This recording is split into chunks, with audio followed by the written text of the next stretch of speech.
Sveiki, mano vardas Olga ir šis vaizdo įrašas buvo sukurtas naudojant dirbtinį intelektą. Dirbtinis intelektas keičia pardavimus, siūlydamas galingus įrankius automatizavimui, klientų sąveikai ir personalizuotoms žinutėms. Dirbtinis intelektas apdoroja didžiulius duomenų kiekius, kad sukurtų pritaikytus pasiūlymus, padarydamas komunikaciją efektyvesnę ir pagerindamas bendrą klientų patirtį. Analizuodamas klientų istoriją, pageidavimus ir rinkos tendencijas, dirbtinis intelektas gali prognozuoti paklausą, optimizuoti atsargų valdymą ir pagerinti logistiką.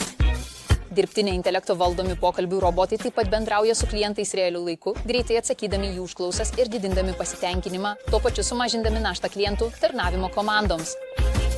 Dirbtinio intelekto valdomos CRM sistemos renka vertingus duomenis, padėdamos įmonėms tobulinti pardavimo strategijas ir gerinti veiklos rezultatus visais kanalais. Tačiau nors dirbtinis intelektas siūlo daugybę privalumų, jis taip pat kelia susirūpinimą dėl duomenų privatumo ir etinio naudojimo.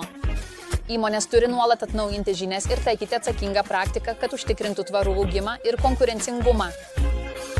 Susisiekite su mumis sužinoti, kaip Provdi gali padidinti jūsų verslo pardavimus.